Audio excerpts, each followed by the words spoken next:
వి gold trusted gold buyers. మీరు తాకట్టు పెట్టిన బంగారాన్ని విడిపించి ఈ రోజు ఉన్న మార్కెట్ ధరకు కొనబడును. ట్రంప్ 2.0 చాలా స్ట్రాటజిక్ గా వచ్చినట్టు అర్థం. అంటే ఈ గ్యాప్ లో 4 ఏళ్లలో ట్రంప్ చాలా కసరత్తు చేస్తుంటారంటారా? ఆయన చెప్పారు, ఆయన అధికారంలోకి వచ్చిన 2 రోజుల్లో యాక్షన్లోకి వచ్చారు. 200 మందిని మన భారతీయులు కూడా.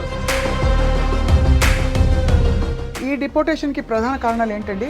ఎక్కడ మీరు స్టూడెంట్ వీసాల మీద ఉండి బయట పనులు చేయకూడదు, బయట పనిచేస్తున్న వాళ్ళని కూడా పెట్రోల్ బంకుల్లో చిన్న చితక ఉద్యోగాలు చేస్తున్న వాళ్ళని పంపించేస్తాను, అది కూడా చట్టపరంగా తప్పు అని చెప్పి మనం విన్నాం. స్టూడెంట్ వీసా అవుతుందో అది తీసుకొని రండి, చదువుకోండి. ఒకవేళ మీకు ఉద్యోగాలు వస్తే ఈ వీసా తర్వాత మీరు ఇక్కడ ఉద్యోగాలు చేసుకోండి.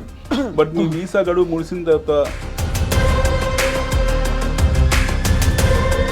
ఎందుకంటే అమెరికా అంటే ఎప్పుడు సూపర్ పవర్ లా కనిపిస్తుంది. మనం ఎకనామిక్ సూపర్ పవర్ అనుకుంటాం, కాకపోతే అందులో ఉన్న ఇలా మెచ్యూరిటీస్ ఎక్స్టెండ్ చేస్తూ వడ్డీలు ఆల్మోస్ట్ వాళ్ళకి $50 ట్రిలియన్ అప్పుల్లో ఉంది అమెరికా. ఎవరు మాట్లాడరు ఈ విషయాలు. Almost shocker for America was deep seek shocker అంటే అమెరికా పెద్ద షాకర్ ఇచ్చింది. China technology basic staple food దగ్గర, ఈ దుబ్బెళ్ళ దగ్గర, అద్దాల దగ్గర, బొట్టు బిందీల దగ్గర, గాజుల దగ్గర వరకు పరిమితమైంది. వెళ్ళినా అక్కడ ఉద్యోగం వస్తుందా లేదా ఆ కోర్సుకి అని నిర్ధారించుకుని పంపించాలి. ఆ సర్టిఫికేషన్ కోర్సులు అన్నీ మన దగ్గర మన అమీర్పేటలో కూడా ఉన్నాయి. నిజం చెప్పాలంటే క్రిప్టో కరెన్సీ పరిస్థితి ఎలా ఉంది ఆ ట్రంప్ 2.0లో? మన దేశంలోనే దాదాపు 2 కోట్ల మంది డైలీ ట్రేడర్స్ ఉన్నారు. అందులో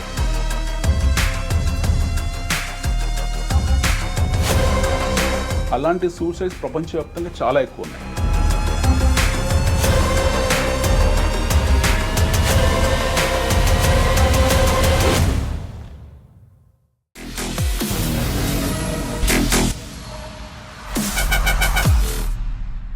welcome to this candid conversation. Trump 2.0 విధానాలు అందరినీ, అంటే ప్రపంచవ్యాప్తంగా విశ్లేషకుల్ని, సామాన్యులని, మేధావుల్ని అందరినీ కూడా అబ్బురపరుస్తున్న విధంగా ఉన్నాయి. ట్రంప్ మొదటి టర్మ్లో వచ్చినప్పుడు కొంచెం తిక్క విధానాలతో ఈ ప్రెసిడెంట్ ఏం చేయబోతున్నారు అనుకుంటున్న సమయంలో రెండోసారి రావడం ధూమ్ ధమాకాతో వచ్చి అమెరికాని సురక్షితం చేయడానికి, అమెరికాని మరింత సంపన్నం చేయడానికి మేక్ అమెరికా గ్రేట్ అగైన్ అనే నినాదంతో ప్రపంచం మీద ఆయన అనేక రకాల టారిఫ్స్తో పాటు ఆంక్షలు విధిస్తున్నారు.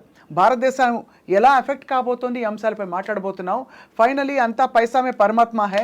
మనతో పాటు ఫైనాన్షియల్ అనలిస్ట్ అండ్ ప్రపంచ ట్రెండ్స్ అన్నింటినీ గమనిస్తూ ఉన్న సుపరిచితులు అనిల్ వరగంటి గారితో మాట్లాడబోతున్నాం. అనిల్ గారు నమస్కారం. సో ట్రంప్ 2.0 చాలా స్ట్రాటజిక్గా వచ్చినట్టు అర్థం. అంటే ఈ గ్యాప్లో 4 ఏళ్లలో ట్రంప్ చాలా కసరత్తు చేస్తుంటారంటారా? ఎగ్జాక్ట్లీ. ఏమైందంటే మనకు ట్రంప్ 1.0లో ట్రంప్ మొదటిసారి రాష్ట్రపతి అయినప్పుడు, ప్రెసిడెంట్ అయినప్పుడు హీ వాజ్ వెరీ క్లియర్. మనం ఇందాక అనుకున్న కొంచెం అబ్స్ట్రాక్ట్గా బిహేవ్ చేశారు అన్నది ఇప్పుడు అది రూపకల్పన దాలుస్తుంది. So he was not observed actually at the first instance. ఆయన ఎందుకు మెక్సికో గోడ కడతానన్నారు, ఎందుకు టారిఫ్ విధిస్తానన్నారని మొదట్లో దుష్ప్రచారం జరిగింది ట్రంప్ మీద. తర్వాత బైడెన్ అధికారంలోకి వచ్చారు, ఆయన అధ్యక్షుడు అయ్యారు. Then what happened is complete liberalized economy లాగా అయిపోయింది అమెరికా పూర్తి స్థాయిలో. మీకు ఇల్లీగల్ ఇమిగ్రెంట్స్ అనే వాళ్ళు విచ్చడుగా వచ్చేసారు. అంటే మన భారతదేశం నుంచి వెళ్తున్న విద్యార్థులను దృష్టిలో పెట్టుకోకూడదు. వీళ్ళంతా పాపం చదువుకోవడానికి వెళ్తున్న పిల్లలు. బట్ ఇల్లీగల్ ఇమిగ్రేషన్ అనేది వాళ్ళకు కింది నుంచి వస్తుంది, లాటిన్ అమెరికా కంట్రీస్ నుంచి వస్తుంది. Correct. Especially the Latin American కంట్రీస్లో ఏవైతే కార్టెల్స్ ఉంటాయో, మన కొలంబియా నుంచి, కింద బ్రెజిల్ నుంచి, అర్జెంటీనా నుంచి, మెక్సికో నుండి, గౌటిమేలా నుంచి, ఇలాంటి దేశాల్లోంచి వాళ్ళకు డ్రగ్ కార్టిల్స్ వెళ్తున్నాయి అమెరికాకు. ప్రతి ఏటా దాదాపు మీకు 2-2.5 లక్షల మంది ఈ డ్రగ్స్ తీసుకొని, LSD ఇంజెక్షన్స్ తీసుకొని చనిపోతున్నారు అమెరికాలో. అంత తీవ్రతరం అయిపోయింది. అందులో సెలబ్రిటీస్ ఇన్వాల్వ్ కావడము, సామాన్య ప్రజలు ఇన్వాల్వ్ కావడము, విద్యార్థులు ఇన్వాల్వ్ కావడము, ఇదొక భూతంలాగా పిశాచాలను తయారైపోయింది. సో బైడెన్ అడ్మినిస్ట్రేషన్లో ఏం జరిగిందని అంటే, ఆయన చూసినట్టు ఒక టిపికల్ ఓట్ బ్యాంక్ రాజ్యంలో నడిచింది. మనం ఇండియాలో అనుకుంటాం కదా ఓట్ బ్యాంక్ పాలిటిక్స్ అని. ఈ ఓట్ బ్యాంక్ పాలిటిక్స్ లాగానే 2 దేశాలు మన పరంపరను కొనసాగించారు. ఒకటి కెనడా, ఇంకొకటి అమెరికా. కెనడాలో కూడా సేమ్ ఇలాంటి వేర్పాటువాద వెళ్తున్నారు ఖలిస్తానీస్, అక్కడ వెళ్ళి వాళ్ళు చట్టసభల్లోకి వెళ్ళడము, వాళ్ళు భారతదేశాన్ని వ్యతిరేకంగా మాట్లాడడం ఇవన్నీ చేస్తున్నారు అక్కడ కెనడాలో. జస్టిన్ ట్రూడో ఎవరైతే ఉన్నారో మొన్నదాకా ప్రధానమంత్రి, దిగిపోయిన ప్రధానమంత్రి, అలాంటి విధానం మనకు అమెరికాలో కనపడింది. దానివల్ల ఏమైందనంటే అమెరికన్ ఫోకస్ పూర్తి స్థాయిలో, బైడెన్ అడ్మినిస్ట్రేషన్ ఫోకస్ పూర్తి స్థాయిలో ఇల్లీగల్ ఇమ్మిగ్రెంట్స్ని విస్మరించడము కంప్లీట్గా, ఆయన యుద్ధాల మీద ఎక్కువ ఖర్చు పెట్టడము, పూర్తి స్థాయిలో వాళ్ళు మిడిల్ ఈస్ట్లో జరుగుతున్న యుద్ధాల మీద, ఇజ్రాయెల్ మీద, ఇరాన్ మీద ఆయన ఫోకస్ ఎక్కువ ఉండడము. At the same time Russia Ukraine అక్కడ జరుగుతున్న వార్కు ఆయన విపరీతంగా ఆర్మరీ సప్లై చేయడము, ఉక్రెయిన్కు, జెలెన్స్కీకి ఫైనాన్షియల్ సపోర్ట్ చేయడము, దాదాపు $200 బిలియన్ ట్యాక్స్ పేస్ మనీ పంపించారు ఆయన. ఎట్ ది సేమ్ టైం ఇక్కడ నుంచి వస్తున్న ఇల్లీగల్ ఇమిగ్రెంట్స్ ఎవరైతే ఉన్నారో వాళ్ళ మీద ఎలాంటి కట్టుబాటు లేకపోవడం, ఇలాంటి కట్టుదిట్టిన చర్యలు లేకపోవడము. క్లుప్తంగా చెప్పాలంటే ఊరికి ఉపకారం, ఇంటికి అపకారం. సో అనే చందంగా ట్రంప్ అయితే పరిగణించారు. సో దీన్ని అమెరికన్స్ కూడా దే వాంట్ సమ్ ఒక టార్చ్ బేరర్ కావాలి మాట్లాడడానికి. ట్రంప్ మళ్ళీ 2.0లోకి అలాగే వచ్చారు ఆయన. అవును, మాగాని తీసుకొచ్చారు, make America great again. So ఆయన నినాదమే నేషనలిస్ట్ నినాదం, అమెరికా ఫస్ట్. ఆ నినాదంతో ఆయన ఎన్నికల ప్రచారంలో వెళ్ళింది కూడా క్లియర్గా, మేము విదేశీ సుంకాలు పెంచుతాము, టారిఫ్స్ విధిస్తాము ఒకటి. రెండోది అనవసరమైన యుద్ధాల జోలికి వెళ్ళము, మేము ఖర్చులు తగ్గించుకుంటాం యుద్ధాల మీద. ఈ వీళ్ళు ఉక్రెయిన్ వాళ్ళకి ఇస్తున్న డబ్బులు కానివ్వండి, లేకపోతే మిడిల్ ఈస్ట్లో పెడుతున్న డబ్బులు కానివ్వండి, ఆర్మీ బేసెస్ కానివ్వండి, రకరకాల రెజిమెంట్స్ ఉన్న ప్రాంతాల మీద మేము డబ్బులు ఖర్చు పెట్టాము. తర్వాత మా దేశంలోకి పనామా కెనాల్ ద్వారా వస్తున్న ఎస్పెషల్లీ ఇది లాటిన్ అమెరికన్స్ ఎవరైతే ఉన్నారో పేరు వాళ్ళందరూ వస్తున్నారు, వాళ్ళ ద్వారా మా ప్రజలు ఇబ్బందులు పడుతున్నారు. ఇదివరకు అన్నట్టు గోడ ఎలా కడతానో ఈసారి భయంకరంగా ఫెన్సింగ్ కడతాను పూర్తి స్థాయిలో. And I'm going to deport all the illegal immigrants అని ఆయన చెప్పారు. ఆయన అధికారంలోకి వచ్చిన 2 రోజుల్లో యాక్షన్లోకి వచ్చారు. 200 మందిని మన భారతీయులు కూడా C-17 యుద్ధ విమానంలో పంపించేశారు. అది సో 18,000 పీపుల్ అఫీషియల్గా మనం చెప్తున్నాం భారతదేశం నుంచి వీసాలు ఉన్న వాళ్ళు. I'm talking about people are getting deported from US, especially Indians. These guys have got visas, but is prime target is those people who doesn't have any visas. Correct. అసలు వీసాలని ఇల్లీగల్ ఇమిగ్రెంట్స్ మీద. So ఈ డిపోర్టేషన్కి ప్రధాన కారణాలు ఏంటండి? ఎక్కడ మీరు స్టూడెంట్ వీసాల మీద ఉండి బయట పనులు చేయకూడదు, బయట పనిచేస్తున్న వాళ్ళని కూడా పెట్రోల్ బంకుల్లో చిన్న చితక ఉద్యోగాలు చేసుకున్న వాళ్ళని పంపించేస్తాను, అది కూడా చట్టపరంగా తప్పు అని చెప్పి మనం విన్నాం. అవును. సో దీనికి కారణాలు ఏంటంటే అమెరికాలో నిరుద్యోగం పెరిగిపోతుంది. అమెరికాలో చాలా స్లమ్స్ పెరిగిపోయాయి. ఇప్పుడు అమెరికా మనం ఊహించుకున్నట్టు, మన సినిమాలో చూసినట్టు హాలీవుడ్ అమెరికా ఒక రకంగా ఉంటుంది, స్లమ్ అమెరికా ఒక రకంగా ఉంటుంది. అమెరికాలో ప్లెంటీ ఆఫ్ స్లమ్స్ ఉన్నాయి, అక్కడ ఆకలి చావులు ఉన్నాయి అమెరికాలో. అక్కడ కూడా నిత్యావసర వస్తువుల కోసం ఇన్ఫ్లేషన్ పెరిగిపోతుంది, ధరలు పెరిగిపోతున్నాయి. అక్కడ వడ్డీ రేట్లు పెంచుకుంటూ వెళ్తుంది ఫెడ్. రకరకాల సమస్యలు వాళ్ళకు కూడా ఉన్నాయి. ఎందుకంటే అమెరికా వేలు కాలు పెట్టని దేశం అంటే భూమి మీద ఏమీ లేదు. ఖండాంతరాల్లో ప్రతి ఖండంలో వెళ్ళి వాళ్ళ ఫుట్ ప్రింట్స్ ఉంటాయి. సో వాళ్ళు డొమెస్టికల్గా పెట్టాల్సిన ఖర్చులతో కూడా ఇంటర్నేషనల్గా పెడుతున్నారు. అవన్నీ యుద్ధాల మీద, రకరకాల ఖర్చుల మీద వాళ్ళు ఏదో సేవాభావంతో అన్నట్టు అన్నిట్లో జియో పాలిటిక్స్లో ఇన్వాల్వ్ అవుతున్నారు. ఎట్ ది సేమ్ టైం వాళ్ళ డొమెస్టిక్ ప్రాబ్లమ్స్ రోజు రోజు పెరుగుకుంటూ పోతున్నాయి. సో నిరుద్యోగం పెరుగుకుంటూ పోతుంది. So what Trump is saying that మీరు లీగల్గా రండి, right, you become a citizen legally. మీరు లీగల్గా వచ్చి చదువుకోండి మా దేశంలో, we don't have any issues. మీకు ఇచ్చే స్టూడెంట్ వీసా అవుతుందో అది తీసుకొని రండి, చదువుకోండి. ఒకవేళ మీకు ఉద్యోగాలు వస్తే ఈ వీసా తర్వాత మీరు ఇక్కడ ఉద్యోగాలు చేసుకోండి. బట్ మీ వీసా గడువు ముగిసిన తర్వాత, పీరియడ్ అయిపోయిన తర్వాత మీరు ఉండకూడదు, మీరు మీ దేశానికి వెళ్ళిపోవాలి, రైట్ అని ఆయన క్లియర్ స్టాండ్ తీసుకున్నారు. మన దేశంలో కూడా మనం చూస్తే, even if you take in India, ఇప్పుడు we are talking about 1 crore illegal immigrants in US. వాళ్ళు అంటే గ్రేప్ వైన్ ఏం జరుగుతుందని అంటే, అమెరికాలో దాదాపు 1 కోటి మంది ఇల్లీగల్ ఇమిగ్రెంట్స్ ఉన్నారు. అందులో దాదాపు 70-80 లక్షల మంది లాటిన్ అమెరికా నుంచి వచ్చారు. ఆల్మోస్ట్ 40 లక్షల మంది మెక్సికో నుంచి ఉన్నారు అని వాళ్ళు ఒక ఫిగర్ చెప్పుకున్నారు. మన దేశం నుంచి 6-7 lakhs ఏదో ఇల్లీగల్ ఇమిగ్రెంట్స్ ఉన్న స్టూడెంట్ వీసా మీద ఒక ఫిగర్ అవుతుంది, ఒక అంచనా ఉంది. 18,000 మన ప్రభుత్వం చెప్పింది. 80,000 వాళ్ళు ఎట్లా డిపాజిట్ చేస్తారు. ఆ మిగిలిన 5-6 lakhs మెంబర్స్కి ఒకవేళ ఉద్యోగాలు వచ్చి సెటిల్ అయిపోతే వెల్ అండ్ ఫైన్, లేకపోతే వాళ్ళు కూడా డిపోర్ట్ అవుతారు. First thing. మన దేశంలో తీసుకున్నా కూడా వీ హ్యావ్ ఆల్మోస్ట్ ఆన్ రికార్డ్స్లో ఏమీ లేవు. దాదాపు 2-2.5 కోట్ల మంది బంగ్లాదేశ్ నుంచి, మయన్మార్ నుంచి ఇండియాలో ఉన్నారు ఇల్లీగల్ ఇమిగ్రెంట్స్. ఇప్పుడు మన విద్యార్థులు అమెరికాకి వెళ్ళే వాళ్ళు కనీసం వీసాలు ఉన్నాయి, బట్ ఎలాంటి వీసాలు లేకుండా మన దేశంలోకి చాలామంది వచ్చారు. ఎస్పెషల్లీ ఫ్రమ్ బంగ్లాదేశ్ నుండి, మయన్మార్ నుండి మన దేశంలోకి వచ్చారు. ఫర్ దట్ మ్యాటర్ మన హైదరాబాద్లోని కొన్ని వేల మందో, లక్షల మందో ఉండుంటారు. సో ట్రంప్ విధానాలు మనం అప్రిషియేట్ చేసి అదే విధానాన్ని మనం కూడా అవలంబించాలి. రైట్. ఎందుకంటే సింపుల్ మేడం, ఇక్కడ చాలా సింపుల్ ఇష్యూ ఏంటంటే, మన దేశ జనాభా 140 కోట్లు ఆన్ రికార్డ్స్. 140 చేంజ్ 150 crores దాకా ఉంటాం మనం ఈరోజు, largest population on this earth. But మన వైశాల్యం వచ్చేసి చిన్న లిమిటెడ్ వైశాల్యం మనది. అమెరికా వచ్చేసి మనకన్నా 4 రెట్లు పెద్దది వైశాల్యం ఇన్ టర్మ్స్ ఆఫ్ జియోగ్రఫీ. వాళ్ళ జనాభా మన దాంట్లో 1/4 ఉంటుంది. 25 కోట్లు 30 కోట్లు జనాభా వాళ్ళది. వనరులు మనకన్నా ఎక్కువ ఉన్నాయి, న్యాచురల్ రిసోర్సెస్. వాళ్ళకు కూడా రిజర్వ్స్ ఉన్నాయి, ఆయిల్ రిజర్వ్స్ అలాంటివి ఉన్నాయి. They have very strongest economic backup ఉంది. అంత ఉన్న అమెరికానే వాళ్ళ ఆధిపత్యం కోసము ఈ చిన్న విషయాన్ని ఇంత సీరియస్గా తీసుకొని డిపోర్ట్ చేస్తున్నారంటే, లిమిటెడ్ వైశాల్యం కంపారిటివ్లీ ఉన్న మన దేశము, లిమిటెడ్ రిసోర్సెస్ ఉన్న మన దేశము 2 కోట్ల మందిని భరించడం అనేది అసలు ఆమోద్యోగం కాదు. రెండోది ఏంటంటే, వీళ్ళందరూ కూడా మన పేద ప్రజల తాలూకు ఫెసిలిటీస్ వాడుకుంటున్నారు. మన ఫ్రీ బస్సులు వాళ్ళే వాడతారు, మన రేషన్ కార్డ్స్ వాళ్ళే వాడతారు, వాళ్ళకి ఆధార్ కార్డులు వచ్చి ఉంటాయి, పాన్ కార్డులు వచ్చి ఉంటాయి, స్టాక్ మార్కెట్లో ట్రేడింగ్ చేస్తూ ఉంటుంటారు వాళ్ళు. మీరు మేజర్ సిటీస్ ఏమన్నా తీసుకోండి, వాళ్ళు బంగ్లాదేశీలా లేకపోతే మన వెస్ట్ బెంగాల్ వాళ్ళ మనకు తెలియదు. బట్ చాలామంది ఇక్కడికి వచ్చారు, అక్కడిక్కడ శాంతి భద్రత విఘాతం కూడా చేశారు వాళ్ళు డెఫినెట్గా. సో ప్రభుత్వం కూడా ట్రంప్ను ఆదర్శంగా తీసుకొని, మన ప్రధానమంత్రి మోదీ గారు ఈయన ఆదర్శంగా తీసుకొని మనం వీళ్ళందరినీ 2 కోట్ల మందిని తక్షణం డిపోర్ట్ చేయాల్సిన అవసరం మనకి ఎంతైనా ఉంది. సో దట్ మన పేద ప్రజలు వెళుతున్నారో లబ్ధిదారులు అవుతారు.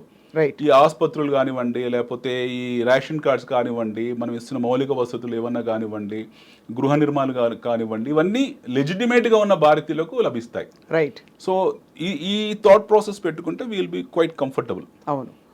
సో ఇప్పుడు మరి ఈ సుంకాలు ఏవైతే విధించారో టారిఫ్స్, ఎవరెవరి మీద ఎలాంటి టారిఫ్స్, ఎలాంటి నిబంధనలు పెడుతున్నారు, ఆలోచన ఏమిటి అక్కడ వెనకాల? ఆయన సుంకాలు విధించిన ఇప్పుడు ట్రేడ్, మనము భూమి పుట్టినప్పటి నుంచి మనకు బార్టర్ సిస్టమ్ ఉంది. We have something called barter system, వస్తు మార్పిడి సిస్టమ్. గతంలో నేను మీకు జొన్నలు ఇస్తా, మీరు నాకు రాగులు ఇవ్వండి అనేది ఒక వస్తు మార్పిడి సిస్టమ్. అక్కడ నుంచి కరెన్సీ వార్లోకి వచ్చాం మనం. తర్వాత కరెన్సీ ఏర్పడింది. మొదటి ప్రపంచ యుద్ధం తర్వాత మనకు కామన్ ఎక్స్చేంజ్ కింద డాలర్ ఏర్పడింది. రెండో ప్రపంచ యుద్ధం తర్వాత అందరూ కూడా డాలర్ని ఒక యాక్సెప్టెడ్ కరెన్సీ కింద తీసుకున్నారు. Everything is now related to dollar. భూమి మొత్తం ఎవరు ఒప్పుకున్నా ఒప్పుకోకపోయినా dollar happen to be the common denominator. ఇప్పుడు ఏం జరిగిందంటే, అమెరికాలో ఉత్పత్తి వ్యవస్థ దెబ్బతిన్నది పూర్తి స్థాయిలో. అంటే వాళ్ళు అనుకున్న అంచనాలు అందుకోలేకపోయారు. గత 20-30 సంవత్సరాల్లో China has beaten America black and blue in terms of their industrial output. Correct. ఇప్పుడు ప్రపంచానికి అతిపెద్ద సాంకేతిక విప్లవం తీసుకొస్తుంది China. At the same time production హబ్గా మారిపోయింది. వెరీ ఫన్నీయెస్ట్ పార్ట్ ఏంటంటే, we think America is a super power. America is superpower in terms of artillery, in terms of army, in terms of printing their currency. In terms of leadership also in many aspects. In terms of leadership. But actually తయారీ విధానాలన్నీ కూడా and వ్యవస్థలన్నీ కూడా ఇతర దేశాల్లో ఉన్నాయి. ఇక్కడ ఏమవుతుందంటే, there is something called as trade deficit. Right. Okay, చిన్న సింపుల్ స్టాటిస్టిక్స్. మనకు చైనా సంవత్సరానికి $3.9 trillion ఎగుమతులు చేస్తుంది. $3.9 trillion ఎగుమతులు చేస్తుంది మొత్తం ప్రపంచానికి. Very simple statistics. వాళ్ళు ఇంపోర్ట్ చేసుకునేది $2.9 trillion. వాళ్ళు ఎగుమతులు చేస్తున్న దానికన్నా దిగుమతులు చేసుకుంటుంది తక్కువ. అవును. అంటే దే ఆర్ ఇన్ సర్ప్లస్. అవును. $3.9 trillion ఎగుమతులు చేస్తున్నారు. At the same time $2.9 trillion మాత్రమే వాళ్ళు దిగుమతులు చేసుకుంటారు. అంటే dependency on other nations is very less. 30% less. వేరేజ్ అమెరికా ఈ ఫిగర్లో వాళ్ళు ఎక్స్పోర్ట్ చేస్తుంది $2.1 trillion, వేరేజ్ వాళ్ళు ఇంపోర్ట్ చేసుకుంటుంది $3.2 trillion. ఓకే. అంటే యాక్చువల్లీ రివర్స్ అయింది ఆల్మోస్ట్ సిచువేషన్. 30% డెఫిషిట్లో యుఎస్ ఉంది. భారతదేశం కంపేర్ చేసుకుంటే మనం ప్రపంచానికి ఎగుమతులు చేస్తుంది $540 billion ఎంత ఉంది, దిగుమతి చేసుకుంటుంది 560 ఎంత ఉంది. మనం ఒక 5% ట్రేడ్ డెఫిషిట్లో ఉన్నాం. మనం 5% ట్రేడ్ డెఫిషిట్లో ఉన్నాం. అమెరికా 30% ట్రేడ్ డెఫిషిట్లో ఉంది. ఒక అగ్రరాజ్యం ఎప్పుడైతే ఎక్కువ దిగుమతులు చేసుకొని తక్కువ ఎగుమతులు చేస్తున్నప్పుడు వాళ్ళ ట్రేడ్ డెఫిసిట్ ఏర్పడుతుంది. అంటే వాళ్ళ డాలరే ప్రపంచానికి కామన్ డినామినేటర్ అనే డాలరే సమస్యలోకి వెళ్ళిపోయింది. కానీ డాలర్ పెరుగుతుంది కదా, అంటే విత్ రిగార్డ్ టు ఇండియా అంటారా? రిగార్డ్ టు ఇండియా కాదు, ప్రపంచవ్యాప్తంగా డాలర్ పెరుగుతుంది. అదే మరి డాలర్ పెరుగుతున్నప్పుడు how can then it is also negative impact for US. Okay. Dollar వాళ్ళ కామన్ డినామినేటర్ వాళ్ళకి పెరిగినంత మాత్రం వాళ్ళు బెనిఫిట్ అవుతారని కాదు. ఇప్పుడు వాళ్ళు రేపు పొద్దున ట్రేడ్ చేసిన డాలర్నే చేయాలి. అవును. సో డెఫినెట్లీ డాలర్ అది శుభ పరిణామం ఏం కాదు. అమెరికా కూడా ఏం శుభ పరిణామం కాదు, మనకు కూడా కాదు, ఎవరికి కాదు. అయితే ఇక్కడ ఏమవుతుందనంటే, when China is exporting almost $4 trillion exports to the world, అంటే ఇంత చైనా మీద డిపెండెన్సీ పూర్తి స్థాయిలో అమెరికాకు పడిపోయిన తర్వాత వీళ్ళు భయపడడం స్టార్ట్ చేశారు. ఎందుకంటే చైనా ఏం చేసింది, అమెరికా ఏం చేసింది, చైనా నుంచి ఎక్కువ ఇంపోర్ట్ చేసుకున్న ప్రతిసారి కూడా వాళ్ళకు ఫెడరల్ రిజర్వ్ బాండ్స్ క్యాష్ రూపంగా కాకుండా రిజర్వ్ బాండ్స్ ప్రింట్ చేసి వాళ్ళకి ఇచ్చేవాళ్ళు. విచ్చలవిడిగా ఇచ్చేసారు. ఈ నెల 26 తారీఖు 27వ తారీఖులో ఒక $9 ట్రిలియన్ మెచ్యూరిటీ వస్తుంది అమెరికాలో. ఈ మెచ్యూరిటీని ఎలా చేస్తారనేది ఇంకా క్లారిటీ రాలేదు. We don't know how they are going to clear it off. Mostly extend చేస్తారు దాన్ని. ఇలా మెచ్యూరిటీస్ ఎక్స్టెండ్ చేస్తూ వడ్డీలు ఆల్మోస్ట్ వాళ్ళకి $50 ట్రిలియన్ అప్పుల్లో ఉంది అమెరికా. $50 ట్రిలియన్ వాళ్ళ ఎకానమీ కన్నా, వాళ్ళ జీడిపి కన్నా ఎవరు మాట్లాడరు ఈ విషయాలు, ఎవరు మాట్లాడరు. Nobody speaks. ఎందుకంటే అమెరికా అంటే ఎప్పుడు సూపర్ పవర్ లా కనిపిస్తుంది. ఆర్మీ సూపర్ పవర్ కదా యాక్చువల్లీ. అమెరికా అనేది ఆర్మీ సూపర్ పవర్. కరెక్ట్. మనం ఎకనామిక్ సూపర్ పవర్ అనుకుంటాం. కాకపోతే అందులో ఉన్న హాలోస్ ఏవైతే ఉన్నాయో, అందులో ఉండే నెగిటివ్స్ ఏవైతే ఉన్నాయో దాన్ని చర్చించారు. ఎందుకంటే అమెరికా ఎప్పుడైనా సరే ఏదైనా సమస్య రాగానే వాళ్ళు ఆన్ ట్యూస్ చేసేస్తారు. ఆటోమేటిక్గా వాళ్ళకి ఏదైనా ఇంటర్నల్ ఇష్యూస్ వచ్చాయి, ఎకనామిక్ క్రైసిస్ వచ్చింది, ఆటోమేటిక్గా ప్రపంచంలో ఏదో ఒక మూల ఒక యుద్ధం వస్తుంది. అమెరికాలో ఏదో సమస్య వచ్చింది, అదే రోజు మనకు కువైట్లో ఏదో ప్రాబ్లం జరుగుతుంది. అదే అంటారు కదా, అమెరికాకి జలుబు చేస్తే ప్రపంచంలో వేరే వాళ్ళు దుమ్ముతారు. సో అలాంటి పరిస్థితిలో ఉంటుంది. ఇప్పుడు ప్రపంచం అలా లేదు. ప్రపంచం చాలా మటుకు మారింది. ఇప్పుడు ట్రేడ్ అండ్ కామర్స్ మారింది, ఇన్నోవేషన్స్ మారాయి. ఇన్ఫాక్ట్ మొన్న biggest almost shocker for America was deep seek shocker అంటే అమెరికా పెద్ద షాకర్ ఇచ్చింది ఎవరికి, ఈ సుంకాల విధంగా సడన్గా 10% అడిషనల్ టారిఫ్ పెడుతున్నామని చెప్పేసి వీళ్ళు అమెరికన్స్ అన్నారు. ఇప్పుడు అమెరికన్స్ 10% టారిఫ్స్ అడిషనల్గా పెడుతున్నామని చెప్పారు. చైనా వాళ్ళు దే ఆర్ మెంటలీ ప్రిపేర్డ్, వాళ్ళకు కూడా తెలుసు. సో అమెరికా స్ట్రెంగ్త్ ఏంటి? టెక్నాలజీ. వాళ్ళ దగ్గర ఉన్న టెక్నాలజీ. ఇప్పుడు ఎలన్ మస్క్ ఆయన కంట్రోల్లోనే చాలా మటుకు ఆయన ఈజ్ ఆల్మోస్ట్ యాక్టింగ్ ప్రెసిడెంట్ లాగే ఉన్నారు. ఆయన ఆర్టిఫిషియల్ ఇంటెలిజెన్స్ ఇలాంటి అన్నింటిలో ఆయన అందవేసి చేయగలరు. ముఖేష్ అంబానీ గారు ఎలాగో అన్నట్టు అంటారు. ముఖేష్ అంబానీ, గౌతమ్ అదానీ చాలా చాలా చిన్నవాళ్ళు అంటే కంపేర్ టు మనకి వాళ్ళు వ్యవస్థ నడుపుతున్నారని ఒక నానుడి. ముఖేష్ అంబానీ, గౌతమ్ అంబానీ ప్రధానమంత్రి ఎప్పుడు డయాస్ మీద తీసుకెళ్లి పరిచయాలు చేయడం కానీ, లేకపోతే ఆయన నాకు ఈయన రైట్ హ్యాండ్ అనో లెఫ్ట్ హ్యాండ్ అనో లేకపోతే నేను లేనో నా బెస్ట్ ఫ్రెండ్ అని ఎప్పుడు చెప్పుకోలేదు. కానీ ఎలాన్ మస్క్ విషయంలో అలా చెప్పారు. ఎలాన్ మస్క్ విషయంలో ఆయన ప్రచారంలో ఆయనే ఉన్నారు. ఆయన నిర్ణయాధికారాలు ఆయన చేతుల్లో ఉన్నాయి. చాలా మటుకు నిర్ణయాలు తీసుకుంటున్నారు. సో అమెరికన్ వ్యవస్థలు ఏంటంటే అక్కడ ప్రధానమంత్రులు ఒక developed economies. We have 3 kind of economies ఉంటాయండి. డెవలప్డ్ ఎకానమీస్ డిఈ అంటాం మనం, ఎమర్జింగ్ మార్కెట్స్, అవును, బ్యాక్వర్డ్ నేషన్స్ పక్కన పెట్టేసేయండి. ఇన్ఫ్లేటరీ కంట్రీస్, వెనిజులా ఇలాంటి దేశాలు లెక్కలో మనం సోమాలియా, వెనిజులా ఇలాంటి దేశాలు లెక్కలోకి తీసుకోకూడదు. ఎమర్జింగ్ ఎకానమీస్ అంటాం. ఎస్పెషల్లీ బ్రిక్స్ నేషన్స్ తీసుకుందాం, బ్రెజిల్, రష్యా, ఇండియా, చైనా ఇలాంటి దేశాలు ఏవైతున్నాయి, సౌత్ అమెరికా ఇలాంటి దేశాలు ఉన్నాయి. ఇందులో మళ్ళీ చైనా మినహాయింపు, అది డెవలప్డ్ ఎకానమీ. మిగతా దేశాలు, మధ్యంతర దేశాలు ఏవైతున్నాయో, డెవలపింగ్ ఎమర్జింగ్ మార్కెట్స్ ఏవైతున్నాయో, వీళ్ళు ఈ ఎమర్జింగ్ మార్కెట్స్ బేసికల్లీ ఏంటంటే చాలా కన్జర్వేటివ్గా ఉంటారు. అంటే ఒక ప్రధానమంత్రి ఒక వ్యాపారితో మాట్లాడినా సరే గాసిపింగ్ వస్తుంది. అంటే పార్లమెంట్ వ్యవస్థలో ఉంటాం మనం, ఫెడరల్ సిస్టమ్ ఉంటాం. మోస్ట్లీ ఒక గాసిప్స్ వస్తాయి. లేదా ఒకరితో లంచ్ చేసినా సరే ఈయనకి ఏంది స్పెషల్ ఇంట్రెస్ట్ అనుకుంటారు. బట్ వేరాస్ మీరు ఇప్పుడు ఫర్ ఎగ్జాంపుల్ ఫ్రాన్స్ తీసుకోండి, రాఫెల్ తయారీ వస్తుంది. ఆ రాఫెల్ యుద్ధ విమానాలను ప్రమోట్ చేయడం కోసము ఫ్రాన్స్ ప్రధానమంత్రి స్వయంగా ప్రపంచాలు తిరుగుతారు. అవును. అంటే they work on behalf of corporates. Right.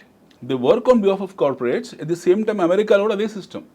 అంటే వాళ్ళ వస్తు ఉత్పత్తులు ఏవైతే జరుగుతున్నాయో, వాళ్ళ ప్రొడక్షన్స్ ఏవైతే జరుగుతున్నాయో వాటిని ప్రమోట్ చేయడం కోసం వాళ్ళ ప్రధానమంత్రి, వాళ్ళ రాష్ట్రపతులు స్వయంగా మార్కెటింగ్ ఏజెంట్లా ప్రపంచాలు తిరుగుతూ ఉంటారు. That's their job. రైట్. వాళ్ళ డీప్ స్టేట్ ఎలా పనిచేస్తుందని అంటే ఒక సిండికేట్స్ 20 మందో 30 మందో, బాబు పలానా వ్యక్తి నువ్వు రాష్ట్రపతి కోసం ఇంకుంబెంట్వి, నీకు మేము సపోర్ట్ చేస్తామని ఒకవైపు, ఇంకో 30 మంది ఇంకో వైపు ఉంటారు. ఎవరు గెలిస్తే వాళ్ళ తరఫున, అందరి తరఫున ఒక సిండికేటింగ్ వాళ్ళు నడిపించుకుంటారు. ట్యాక్స్ పేయర్స్ కి అడ్వాంటేజ్ ఇందులో ఏంటంటే వాళ్ళు ఎండ్ ఆఫ్ ది డే వాళ్ళు ప్రజలను కూడా ట్యాక్స్ పేయర్స్ అని అంటారు. We talk about citizenships and మనం చాలా బ్లా చాలా ఉంటాయి, కానీ వెరీ క్లియర్ అమెరికాలో ఏమంటారు, సిటిజన్స్ని ట్యాక్స్ పేయర్స్ అంటారు. So tax payers per capital income ఇందులో ఎన్హాన్స్ అవుతుంది తప్పిస్తే తగ్గేది ఏమీ లేదు. వాళ్ళు ఏదైనా వ్యాపారం ఒప్పందం చేసుకున్నా సరే ఆ ప్రాసెస్లో వాడికి బెనిఫిట్ ఆ సిటిజన్కు. సో ఇప్పుడు మరి ఈ కాంటెక్స్లో మరి డీప్ సీక్ విడుదల కావడానికి కారణం, డీప్ సీక్ ఇప్పుడు ఈ చాట్ జీపీటీ ఇలాంటిది అని కొట్టిపారేస్తున్నారు డీప్ సీక్ని. బట్ డెఫినెట్గా చైనా డీప్ సీక్లో ఏం ఇంటర్నల్ టూల్స్ పెట్టిందో, వాళ్ళ షీల్డ్ గార్డ్ ఎలా ఉందో మనకి ఇంకా ప్రపంచానికి తెలియదు. ఇప్పుడు ఆల్రెడీ 2-3 దేశాలు వాళ్ళని బ్యాన్ చేశారు డీప్ సీక్ని. So America is such a country where ఒక నాటో నేషన్స్ అనే కాదు, వాళ్ళు ప్రపంచంలో ఉన్న ఆల్మోస్ట్ 80-90% మిగతా సమాజాన్ని శాసిస్తారు వాళ్ళు. అవును. So this people have release deep seek వల్ల మాకు ఎలాంటి ప్రాబ్లం లేదు, ఎలాంటి ఇబ్బంది లేదని చెప్పేసి ముందే ఒక అనౌన్స్మెంట్ చేశారు. రెండోది ఏంటంటే మానసికంగా భయపెట్టిచ్చేశారు. ఇందులో మీకు సెక్యూరిటీ సిస్టమ్స్ ఉన్నాయి, ఈ డీప్ సీక్ని వాడడం వల్ల మీ ఇంటర్నల్ ఇన్ఫర్మేషన్ మొత్తం వాళ్ళకి వెళ్ళిపోతుంది. మన దగ్గర సిబిల్ సిస్టమ్ లాగా, సిబిల్ ఒక ప్రైవేట్ ఏజెన్సీ, మన సిబిల్లో మీ తాలూకు నా తాలూకు మొత్తం ఇన్ఫర్మేషన్ ఉంటుంది. అది నిజంగా భారతదేశ ప్రభుత్వం దగ్గర ఉందా లేకపోతే ఆ సిబిల్ పేరెంట్ కంపెనీలో ఉందో మనకు తెలియదు.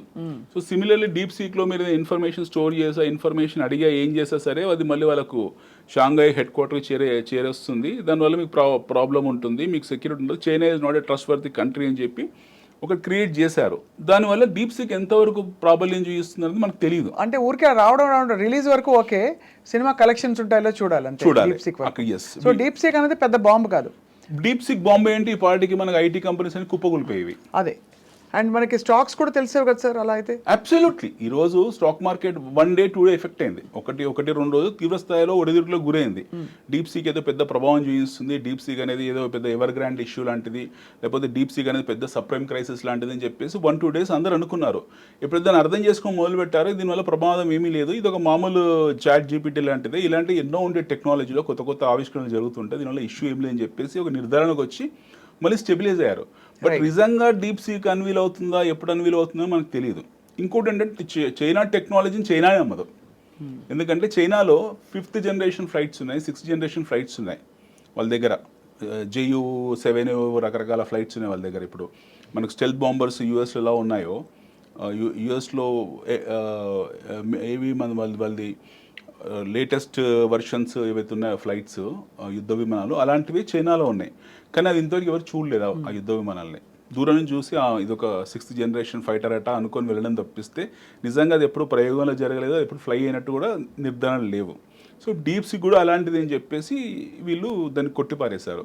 So China technology basic staple food దగ్గర, ఈ దువ్వెళ్ళ దగ్గర, అద్దాల దగ్గర, బొట్టు బిందీల దగ్గర, గాజుల దగ్గర వరకే పరిమితమైంది.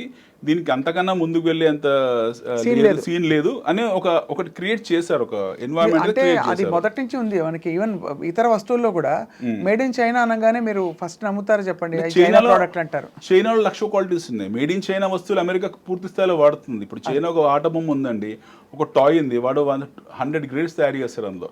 ఒక పిల్లలు ఆడుకునే చిన్న కారు బొమ్మ ఉంది, వాడు అమెరికా పంపించే ఒక క్వాలిటీ ఉంటుంది, ఇండియా పంపించే ఒక క్వాలిటీ ఉంటుంది, శ్రీలంక పంపించే ఒక క్వాలిటీ ఉంటుంది. అంటే బయింగ్ ఎబిలిటీని బట్టి grade 1, grade 2, grade 3. So what ever is exporting US, it is the best quality పంపిస్తారు. మన పర్చేసింగ్ ఎబిలిటీని బట్టి మనకు పంపిస్తారు. మన బ్యాట్లు దోమల బ్యాట్లు, అది వారం రోజులు కానీ పని చేయదు. బట్ చైనాలో దోమల బ్యాట్ 5-6 ఏళ్ళు వస్తుంది. So China produces according to market conditions, they produce the equipment according to the market demand. So వాళ్ళ పర్చేసింగ్ ఎబిలిటీని బట్టి వస్తూ ఉంటుంది. మన మంచి బట్టలు, బ్రాండెడ్ బట్టలు కావాలంటే ఎక్కువ డబ్బులు పెట్టాలి, అదే బట్టలు మనకు తక్కువ రేట్లో కావాలంటే తక్కువ క్వాలిటీలో కొనుక్కోవాలి.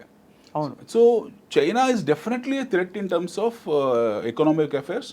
China is a very strong country. So ఇప్పుడు ఈ సుంకాలు విధించడం అందరినీ మళ్ళీ తన ఆధిపత్యం చాటుకోవడానికి అమెరికా మళ్ళీ టు రెస్టోర్ అమెరికా ఆధిపత్యం చాటుకోవడం కన్నా కూడా వాళ్ళు స్టెబిలైజ్ చేసుకునే ప్రయత్నం చేస్తున్నారు. అంటే ఒక డీస్టెబిలైజ్ అయిన పరిస్థితిలో ఉన్నట్టు గ్రహించుకున్నారు. వాళ్ళు ఒక 30% ట్రేడ్ డెఫిసిట్ లో ఉన్నారు. 30% ట్రేడ్ డెఫిసిట్ జోక్ కాదు. మనం 5% ట్రేడ్ డెఫిసిట్ కి మన ఇన్ఫ్లేషన్ ఎక్కడికి వెళ్ళిపోయింది. ఇమాజిన్, ఇది వినడానికి కూడా చాలా విచిత్రంగా ఉంటుంది. అమెరికా లాంటి దేశము చైనా మీద పూర్తి స్థాయి, చైనా కదా అన్ని దేశాల మీద పూర్తి స్థాయిగా డిపెండ్ అయిపోయి, అంత పెద్ద దేశం, అంత అగ్రరాజ్యము 30% ట్రేడ్ డెఫిసిట్లో ఉంది. మరి ఏ రంగాలలో వాళ్ళు అక్కడ విస్తరింపజేస్తారు మేక్ ఇన్ అమెరికా కింద? ఇప్పుడు వాళ్ళు చెప్పింది ఏంటి, మీరు మా దేశంలో ఏ వ్యాపారం చేసుకోవాలనుకున్నా సరే మా దగ్గర ఇండస్ట్రీ పెట్టండి. They have come to like our, మన స్థాయికి వచ్చేసారు, ఇప్పుడు భారతదేశ స్థాయికి వచ్చేసారు. They are inviting people to come and set up industry. Yeah please. So వాళ్ళకి basically healthy immigration they are encouraging. They very simply saying, professionals ఎవరైతే ఉంటారో లేదా మంచి స్టూడెంట్స్ ఎవరైతే ఉంటారో, you please come to our country. Right. మీరు మా దగ్గర చదువుకోండి, వ్యాపారాలు చేయండి, ఉద్యోగాలు చేయండి, but come in a legitimate వే.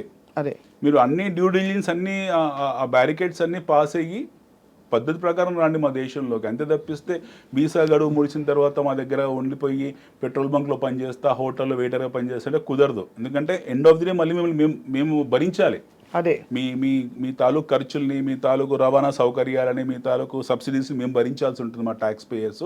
అందుకే దయచేసి మీ దేశాలకు వెళ్ళండి అయ్యా బాబు. ఒకవేళ మీరు మీకు మీ వల్ల మాకు ఉపయోగం ఉందనుకుంటే మేమే మీకు అధికృతం చేస్తాం, మీరు అక్కడ ఉండొచ్చు. So they are very clear. They want only useful people who will build the economy. Absolutely they want skill craftsmanship. కావాల్సింది నైపుణ్యం ఉన్న వనరులే తప్పిస్తే అనవసరంగా అక్కడ వెళ్ళి మేము డిపెండ్ అయిపోతా, పారాసైట్ లాగా ఉండిపోతా, పరాణజీవులు అయిపోతుంటే వద్దని కుదరదు, మీరు మాకు ఓట్ బ్యాంక్ వద్దని చెప్పేసి వాళ్ళు క్లియర్ డిసిషన్ తీసుకున్నారు విషయం. మీరు మామూలుగా ఇన్వెస్ట్మెంట్స్ గురించి అన్ని మాట్లాడుతుంటారు అనిల్ గారు. క్రిప్టో కరెన్సీ పరిస్థితి ఎలా ఉంది ట్రంప్ 2.0లో? మీరు క్రిప్టో అంటే మీరు ఏం అర్థం చేసుకుంటున్నారు? క్రిప్టో కరెన్సీ అంటే జనరలీ అంటే ఇట్స్ లైక్ ఎనీ అదర్ ఇన్వెస్ట్మెంటే, కానీ దానికి ఏంటంటే మనకి దాని అప్స్ అండ్ డౌన్స్ ఇతర స్టాక్స్ ఉన్నట్టు మెజరబుల్ కాదు. It is at much larger level అనిపిస్తుంది. మీరు చెప్పండి. మీరు చెప్తే ఆశ్చర్యపోతారు. మన భూమి మీద మొత్తం 205 కంట్రీస్ ఉన్నాయి. మనకు 180 కరెన్సీస్ ఉన్నాయి. వీ హ్యావ్ 180 రిజిస్టర్డ్ కరెన్సీస్, అంటే నోటిఫైడ్ కరెన్సీస్, ఆమోదించబడ్డ కరెన్సీలో. అందులో ట్రేడ్లో ఉన్నాయి, అంటే క్వాంటమ్ ట్రేడింగ్లో ఉన్నాయి ఒక 8 to 9 కరెన్సీస్ ఉంటాయి. ఆ 8 to 9లో మనం లేము, రూపీ లేదు. డాలర్ ఉంది, పౌండ్ ఉంది, పౌండ్ స్టెర్లింగ్ ఉంది, American dollar, UK pound sterling ఉంది, యువాన్ ఉంది, ఎన్ ఉంది, ఇలాంటివి కొన్ని ఉన్నాయి. ఈవెన్ దినార్ కూడా ఉంది, రూబుల్ కూడా ఉంది. ఈ మధ్యలో మనం కూడా వచ్చాం లేటెస్ట్గా 7th, 8th, 9th ర్యాంక్లో ఉన్నాం మనం కూడా ఈ కామన్ ఎక్స్చేంజ్ డినోమినేటర్లో. But whereas digital currency model 1983, 84లో ఎప్పుడైతే సృష్టించారో క్రిప్టో కరెన్సీ, ఇది చాలా చిన్న స్టడీస్ చెప్తుంది, ఆశ్చర్యపోతారు వినడానికి కూడా. ఈరోజు ప్రపంచవ్యాప్తంగా ఆల్మోస్ట్ 11,200, 11,300 క్రిప్టో కరెన్సీస్ ఉన్నాయి. మీరు కూడా తయారు చేయొచ్చు క్రిప్టో కరెన్సీ. ఓ ల్యాప్టాప్ కూర్చొని మీ మైండ్లో దోచింది కూర్చొని ఒక 5-6 గంటలు మీరు మంచి ఇంటలెక్చువల్ అయ్యి ఉంటే, ఓ వారం రోజులు 10 రోజులు కూర్చొని ఉంటే మీరు ఒక క్రిప్టో కరెన్సీ తయారు చేయొచ్చు. Cryptocurrency can be manufactured or made or created by anybody. Right. There are 11,500 cryptocurrencies which are registered, and I mean which are there in this world. So what drives the fluctuations? అయితే ఏమైందంటే when crypto as a digital currency 1980sలో దాన్ని సృష్టించారు. 1983 or 84 ఆ టైంలో దాన్ని crypto currency సృష్టించారు. అప్పటికి మనకి ఇంటర్నెట్ వ్యవస్థ అనేది ఇంత విస్తృతంగా లేదు. సో అది యాక్టివ్ కావడానికి 1995, 96, 97లో యాక్టివ్ అయింది. ఫస్ట్ మొదటి క్రిప్టో కరెన్సీ వచ్చేసి బిట్ కాయిన్. దాన్ని తయారు చేసింది అమెరికన్ అనుకుంటా. బట్ ఒక జపానీస్ పర్సన్ ఏం చేశాడు, దానికి ఒక మోడల్ క్రియేట్ చేసి క్రిప్టో కరెన్సీ మోడల్ క్రియేట్ చేసి చైన్ బ్లాక్ సిస్టంలో పెట్టి దాన్ని మైనింగ్ అంటారు. ఇది కొంచెం అర్థం చేసుకోవాలి వాట్ ఈజ్ మైనింగ్ అని. సో ఈ క్రిప్టో కరెన్సీని అతను మోడిఫై చేసి దాన్ని చైన్ బ్లాక్ సిస్టంలో పెట్టాడు. ప్రపంచవ్యాప్తంగా అప్పటికి క్రిప్టో గురించి ఐడియా లేదు. 2010లో అనుకుంటా, సమ్వేర్ ఇన్ 2010 బిట్ కాయిన్ 10 బిట్ కాయిన్లకు 2 పిజ్జాలు కొన్నారు. 10 బిట్ కాయిన్లకు 2 పిజ్జాలు కొన్నారు, 2 pizzas for 10 bitcoins. 2012 or 2014కు bitcoin went up to $2,000, $3,000 వెళ్ళింది. 2014కు $20,000 అయిపోయింది. 2016, 17, 18, 19 ఆ పీరియడ్కు ఇట్ వెంట్ అప్ టు $70,000 అయిపోయింది. ఇప్పుడు ప్రపంచవ్యాప్తంగా ఒక 1 million ప్లస్ సర్క్యులేషన్స్లో ఉన్నాయి బిట్ కాయిన్స్. ఒక 11-12 లక్షలు బిట్ కాయిన్స్, 11 లక్షలు అనుకుంటే ప్రిసైజ్లీ సర్క్యులేషన్స్లో ఉన్నాయి. ఈ బిట్ కాయిన్ గురించి మాట్లాడుకున్నాం కాసేపు, digital currency or alternative currency what's ever. So ఈ బిట్ కాయిన్ కూడా ఎక్స్చేంజెస్ ఉన్నాయి. ఇది మొదటిసారి బిట్ కాయిన్ వచ్చిన తర్వాత ఎథీరియం వచ్చింది, తర్వాత ఎక్స్చేంజ్ బియాన్స్ అనే ఎక్స్చేంజ్ వచ్చింది. ఇవన్నీ రకరకాలుగా ఉన్నాయి మనకు ప్రపంచవ్యాప్తంగా. అసలు ఇవన్నీ లిస్ట్ అవుట్ చేస్తే మనకు రోజు పడుతుంది. 11,000 పేర్లు మనం చదవాలంటే, శ్లోకాలు పద్యాలు చదవాల్సి ఉంటాయి. ఆ పేర్లు అన్ని దేశాలకు ఒక సపరేట్ క్రిప్టో కరెన్సీ ఉంది. అయితే 2 పిజ్జాలకు $10 2 పిజ్జాల నుంచి అది $60,000-70,000 వెళ్ళిపోయింది. కానీ మధ్యలో మీకు ఈ క్రిప్టో ఎక్స్చేంజెస్ చాలాసార్లు హ్యాక్ అయ్యాయి. 2014లో క్రిప్టో ఎక్స్చేంజ్ హ్యాక్ అయింది, 2017లో క్రిప్టో ఎక్స్చేంజ్ హ్యాక్ అయింది, 2022లో హ్యాక్ అయింది. సో ఒక మేజర్ హ్యాక్ అయింది. హ్యాక్ అయినప్పుడల్లా 70%, 60% క్రాష్ అయ్యాయి. స్టాక్ మార్కెట్లో సపోజ్ ఏదైనా క్రాష్ వచ్చింది అనుకోండి, అంటే మేజర్ క్రాష్ మనం చూసింది 2008లో చూసాము. 2008 నుంచి ప్రొలాంగ్ పీరియడ్ ఆఫ్ 3 years 2008, 9, 10, 11, 9 వరకు 2008, 9 వరకు సబ్ ప్రైమ్ క్రైసిస్లో మనకు ప్రతి మంచి బెస్ట్ క్వాలిటీ కంపెనీ కూడా 30, 40, 50, 60, 70% కరెక్ట్ అయ్యాయి.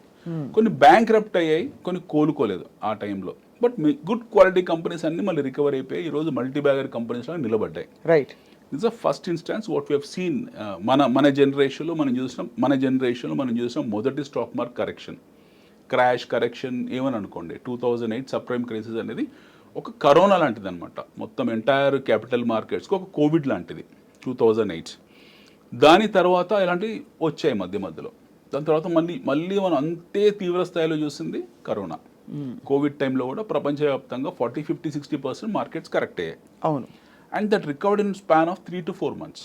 2008లో రికవరీ రావడానికి 2-3 ఏళ్ళు పట్టింది, ఎందుకంటే గ్లోబల్ ఎకనామిక్ రెసిషన్ కాబట్టి, ప్రపంచ ఆర్థిక మాంద్యం కాబట్టి. కరోనా అనేది ఒక టెంపరీ ఉత్పాతం. మనం దానివల్ల ప్రపంచం అంతమైపోతుంది అనుకున్నాం, బట్ కాలేదు. వ్యాక్సినేషన్ కనుక్కున్నారు, 4-5 monthsలో రికవర్ అయిపోయాం అందరం కూడా.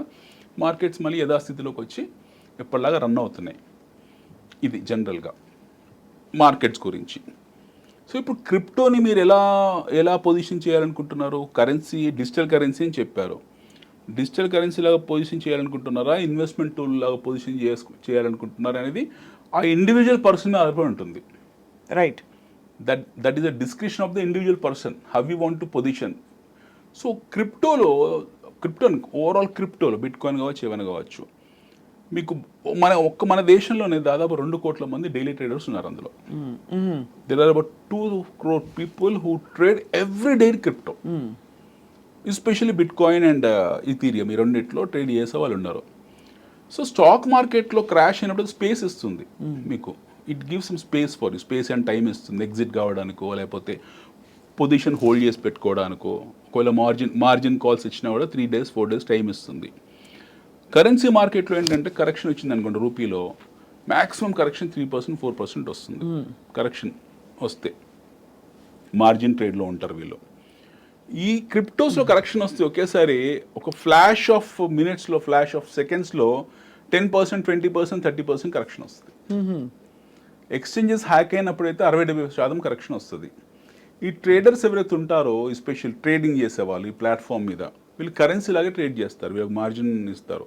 మీరు 1,00,000 ఇవ్వండి, మీకు 10 లక్షలు ఇస్తానని ఆ మార్జిన్ ట్రేడ్ మీద ఆ బ్రోకర్స్ ఎవరైతే ఉంటారో, లేదా వీళ్ళే మార్జిన్ తీసుకొని ట్రేడింగ్ చేస్తూ ఉంటారు ఈ ఆల్టర్నేటివ్ కరెన్సీస్లో. క్రాష్ అయినప్పుడు వీడు అసలు పోతుంది, మార్జిన్ పోతుంది, ప్లస్ వీల్ బికమ్ బ్యాంక్రప్ట్. అలాంటి సూసైడ్స్ ప్రపంచవ్యాప్తంగా చాలా ఎక్కువ ఉన్నాయి. స్టాక్ మార్కెట్ సూసైడ్స్ కన్నా ఎక్కువ సూసైడ్లు, ఆత్మహత్యలు క్రిప్టోలో ఉంటాయి. క్రిప్టోలో ఎందుకంటే ర్యాపిడ్గా, డ్రాస్టిక్గా అవుతాయి. వాలటైలిటీ అనేది చాలా తీవ్రస్థాయిగా ఉంటుంది. అవును. అంటే విత్ ఇన్ సెకండ్స్. కరెన్సీ అంత వాలటైల్గా ఉండదు. క్రిప్టో ఉన్నంత వాలటైలిటీ మీకు కరెన్సీలో ఉండదు. Currency there is something called as VIX, volatility index అనేది ఉంటుంది మనకు. స్టాక్ మార్కెట్ వేరియబుల్ అనమాట అది. మనం మార్కెట్ ఎలా స్టేబుల్గా ఉంది, విక్స్ అనేది ఒకటి ఉంటుంది మనకు. క్రిప్టో విక్స్ అవుతుందో ఇది అప్ అండ్ డౌన్, అంటే దీన్ని ఒక ఈసీజీ లాగా కొడుతుంటుంది గ్రాఫ్. అవును. సో ఇందులోకి ట్రేడింగ్ చేసేవాళ్ళు చాలా పులిబోన్లో తలబెట్టినట్టు అనమాట. బాగా ఆకలి ఉన్న పులిబోన్లో తలబెట్టినట్టు. వస్తే వాళ్ళకి డబ్బులు వచ్చేవాళ్ళు ఉన్నారు, టెక్నికల్ అనాలిసిస్ చేసుకొని సంపాదించే వాళ్ళు ఉన్నారు, అదే స్థాయిలో పోగొట్టుకునే వాళ్ళు ఉన్నారు. ఈ రోజు నేను మాట్లాడిన వాళ్ళందరిలో అప్పట్లో 3 లక్షలు వచ్చాయి, కాకపోతే ఈ మధ్యలో 10 లక్షలు పోయాయి. ఈ రోజు 10 లక్షలు వచ్చాయని సంతోషపడి తెల్లారే నేను 10 లక్షలు వచ్చాయి, ఈరోజు 4 లక్షలు పోయాయి అనేవాళ్ళు. బట్ నెట్ అది మనం ఎలా పొజిషన్ చేయాలి, అది ఇన్వెస్ట్మెంట్ టూల్లా పొజిషన్ చేయాలంటే చేసుకోవచ్చు. When you by 1 bit coin, suppose $10 bit coin కొన్నారు, అది $3 వచ్చింది, అప్పుడు కొనుక్కొని యావరేజ్ చేసుకుంటే మీకు యావరేజ్ ప్రైస్ తక్కువ ఉంటుంది, పెరిగినప్పుడు అమ్ముకోవచ్చు, లేదా ఇన్వెస్ట్మెంట్లో వదిలేసుకోవచ్చు 5 ఏళ్ళకో 10 ఏళ్ళకో. అలా చాలామంది ఉన్నారు ప్రపంచవ్యాప్తంగా. పీపుల్ హూ బాట్ ఇన్ 2011, 13, 14 వాళ్ళు హోల్డ్ చేసి పెట్టుకున్నారు, ఫస్ట్ మూవర్స్. ఈ మధ్యకాలంలో 2020 తర్వాత క్రిప్టో గురించి ఎప్పుడైతే చాలా హడావిడి జరుగుతుందో, people have become complete exorbitant traders.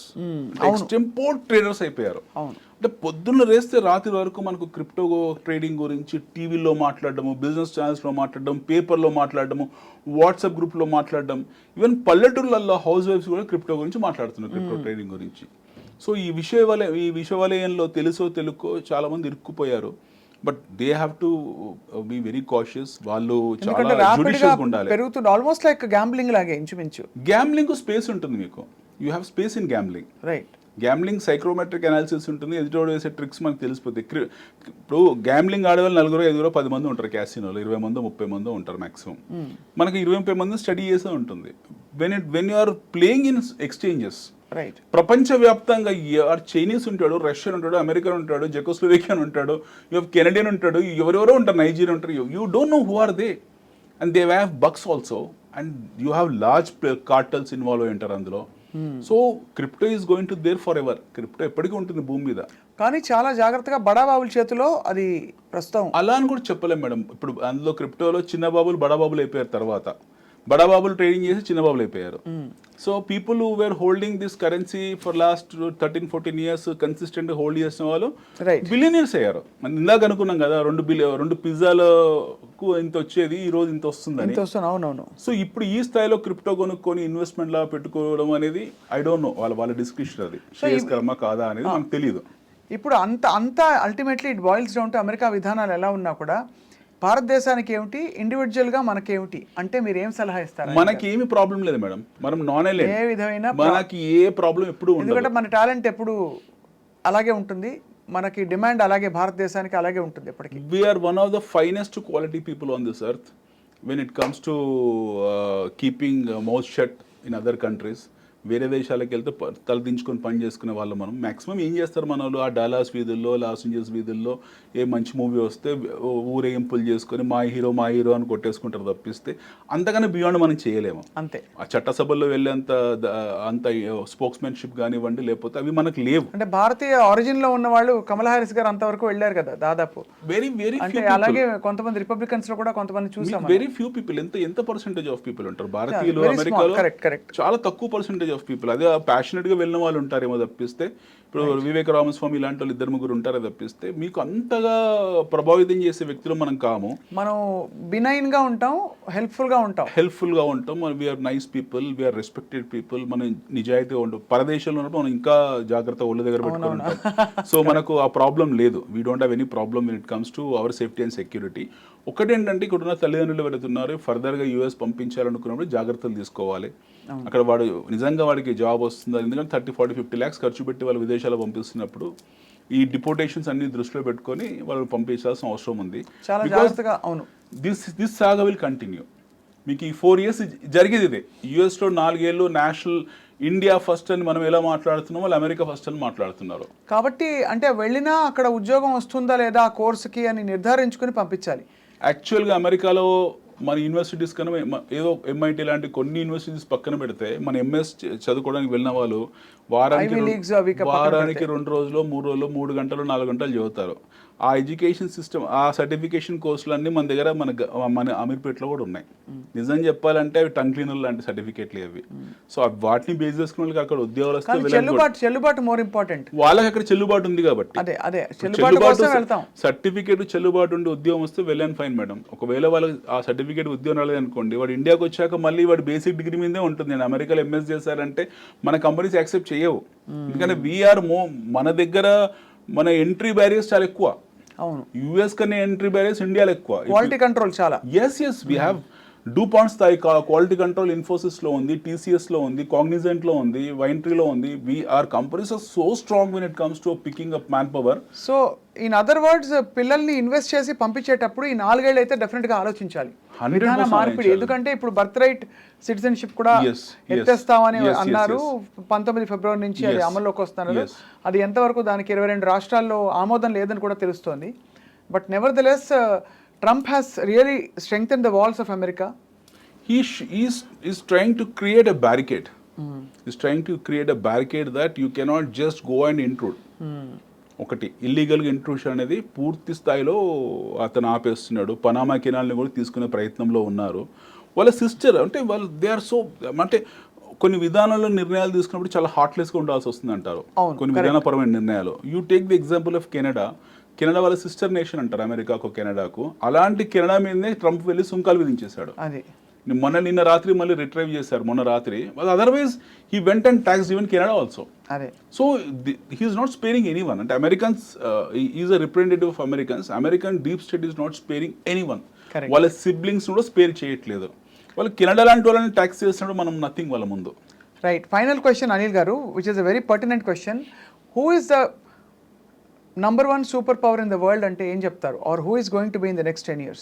Next America ఉంటుంది. అమెరికానే Obviously, ఉంటుంది. it's America. చైనా ఎంత ప్రయత్నించినా అమెరికా No, ఆధిపత్యం China, మాత్రం India, ఎవరు- Russia will never be in the race.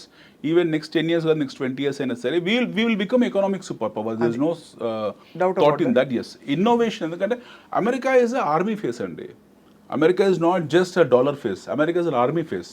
అమెరికాలో ఉన్న అడ్వాన్స్ నేవీ సీల్స్ లాంటివి, లేకపోతే డిస్ట్రాయర్స్ లాంటివి, అమెరికాలో ఉన్న బ్యాలిస్టిక్, వాళ్ళ దగ్గర ఏమన్నా మనకు తెలియదు, వాళ్ళ న్యూక్లియర్ వెపన్స్ ఇలాంటివి మనకు తెలియదు. They are so strong. వాళ్ళ దగ్గర ఏరియా 51 లాంటిది ఉంది, అక్కడ ఎలాంటివి చేస్తున్నారో మనకు తెలియదు. కానీ ఇతర ఇప్పుడు అరబ్ కంట్రీస్ పట్ల వీళ్ళ విధానాలు ఎలా ఉండబోతున్నాయి అని అరబ్ కంట్రీస్ పట్ల అంటే ఇప్పుడు టెర్రరిజం అవన్నీ జరిగిన నేపథ్యంలో, ఎందుకంటే ఐ థింక్ 9/11 తర్వాత చాలా కఠినతరం చేశారు. They really strengthen the protocol, security protocols మొదలుకొని ఇప్పుడు మళ్ళీ ఆ తర్వాత అటువంటి పెద్ద ఇన్సిడెంట్ జరగకపోగా చిన్న చిన్నవి చెదురుమెదురుగా, మొన్న ఒక ట్రక్ వెళ్ళి మీరు చూసే ఉంటారు, అతను డ్రైవ్ చేసుకుంటూ వెళ్ళిపోయి he declared that he was from the ISIS. If this will continue, if America ఈ విధానాలు కంటిన్యూ చేసుకుంటూ పోతే, ఈ టర్మ్ కాదు అంటే ఈ ట్రంప్ 4 ఇది సెకండ్ టర్మ్ 2.0 మనలాగా 3, 4, 5 టైమ్స్ ఉండదు వాళ్ళ దగ్గర, 2 సార్లు కాబట్టి తర్వాత వచ్చే వ్యక్తి ఎవరైతే ఉంటారో, నెక్స్ట్ ప్రెసిడెంట్ ఆఫ్ అమెరికా ఎవరైతే ఉంటారో, ఒకవేళ ఇదే విధానం కంటిన్యూ చేసుకుంటే ఒక 15-20 yearsలో దుబాయ్ మీకు ధారావి అవుతుంది. Dubai will become another Dharavi. Dubai is happened to be economic hub of the world at this point in time. Right. Okay, America is trying to shift everything to America. They are identifying these locations. వాళ్ళ locations identify చేసుకుంటున్నారు. Next 15 years 20 yearsకు ఎలా ఉండాలని ముందే plan చేశారు. వాళ్ళ ప్రణాళిక వాళ్ళకి కరెక్ట్గా ఉంది. Their dependency, their oil dependency has come down drastically. వాళ్ళు ఇప్పుడు గల్ఫ్ దేశాన్ని ఆయిల్ డిపెండెన్సీ కోసం ఏం ప్రాకులాడట్లేదు. Now Trump has told the drill అని ఒక మాట అనేసాడు. We have enough fossil fuel reserves. Okay, వాళ్ళు ఏ స్థాయికి వెళ్ళిపోయారంటే ఇప్పుడు మొన్నటిదాకా గల్ఫ్ ఆఫ్ మెక్సికో అనేవాళ్ళు ఇప్పుడు గల్ఫ్ ఆఫ్ అమెరికా అనేస్తున్నాడు. పనామా కెనాల్ తీసేసుకుంటాం అంటున్నాడు. They are going to drill their own oil reserves. వాళ్ళ దగ్గర ఫాసిల్ ఫ్యూల్ ఉంది. వాళ్ళ ఆయిల్ రిజర్వ్స్ ఎప్పుడైతే వాళ్ళు డ్రిల్ చేసుకొని వాళ్ళ డొమెస్టిక్ కన్సంప్షన్ స్టోరీలో వాళ్ళ ఆయిల్ వాళ్ళు క్రూడ్ ఆయిల్ వాడుకోవడం మొదలు పెడతారో, ఆటోమేటిక్గా మీ గల్ఫ్ నేషన్స్ మీద డిపెండెన్స్ తగ్గిపోతుంది. వీళ్ళది ఈ గల్ఫ్ నేషన్స్ మీద వీళ్ళ దగ్గర ఏ ఇన్నోవేషన్ లేదు. మళ్ళీ వీళ్ళంతా ఇంపోర్ట్ డిపెండెంట్ నేషన్స్ ఇవన్నీ కూడా. వీళ్ళ దగ్గర ఉన్న బాండ్స్ ఏవైతే ఉన్నాయో, అమెరికన్ బాండ్స్ అవన్నీ చితుకాయల కింద మారిపోతాయి. Correct. They will be in deep trouble and they will definitely next 15-20 yearsలో they will focus on their economic hubs, they will focus on their business hubs. వాళ్ళు చాలా క్లియర్గా ఉన్నారు. అంటే when it comes to places like Dubai, Abu Dhabi ఇలాంటివన్నీ ఏవైతే ఉన్నాయో they economic corridors అయిపోయాయి. అంటే ప్రపంచంలో ఏ మీటింగ్స్ జరగాలన్నా సరే, ఇప్పుడు మనకు దావోస్ వెళ్ళి ఎలా జరుగుతుందో భవిష్యత్తులో దుబాయ్ కూడా అలా బిల్డ్ చేసి ఇంటర్నేషనల్ ట్రేడ్ సెంటర్ల తయారీలను ప్లాన్ చేశారు. అమెరికా వాటి మీద నీళ్లు పోస్తుంది గ్యారంటీగా. They going to burn it. ఆ ఆలస్యాన్ని బర్న్ చేస్తారు వాళ్ళు. ఖచ్చితంగా ఏం చేసినా సరే విత్ ఇన్ ది యుఎస్ ఆ రీజియంలో ఉన్న కంట్రీస్లోనే, లేకుంటే వాళ్ళ దేశంలోనే ఏర్పరుస్తారు. They make it centrified everything. అది they are going to make it vitrified rather. అంటే వాళ్ళ లేయర్లు అంతా స్ట్రాంగ్ చేసేసుకొని వాళ్ళు అక్కడనే పెట్టుకుంటారు. ఎందుకంటే now they are on trade deficit. ఇదంతా కవర్ చేయడానికి 3-4 years పడుతుంది. మళ్ళీ they have to become virtual super power, real super power. ఈలోగా మనకు రష్యా లాంటి దేశాలు ఉన్నాయి, చైనా లాంటి దేశాలు ఉన్నాయి, ఎమర్జింగ్ నేషన్ లైక్ ఇండియా లాంటివి ఉన్నాయి. మళ్ళీ ఇది థ్రెట్ కాకూడదు వాళ్ళకు. అదే. So these 3 countries should not become threat to America. So that they have to act like that. అది వచ్చే 10-15 సంవత్సరాలు వాళ్ళు అలాగే యాక్ట్ చేయాల్సి ఉంటుంది. నేషనలిస్ట్ అనేది ఒక ఫేస్ మాత్రమే. But end of the day వాళ్ళ డీప్ స్టేట్ థింకింగ్ ఏంటంటే వాళ్ళ ఆధిపత్యం. ఎస్, ఆర్థిక ఆధిపత్యం కూడా. ఆర్థిక ఆధిపత్యం, మిలిటరీ ఆధిపత్యం. మిలిటరీ ఎట్లా ఆధిపత్యం వాళ్ళది. అవును. సో ఆర్థిక ఆధిపత్యం ఫైనలీ వాళ్ళ డెస్టినేషన్ అనిపిస్తుంది. చాలా very interesting and very very informative session Anil గారు. సో ఈసారి తప్పకుండా మీతో మళ్ళీ మనం of course ultimately it boils down to మనం ఎలా అభివృద్ధి చెందాలి, ఆర్థికంగా ఎలా ఎదగాలని. సో ఈ అంశాలపై మనం దృష్టి పెడదాం నెక్స్ట్ సెషన్లో. Thank you so much. Thank you ma'am. Thank you.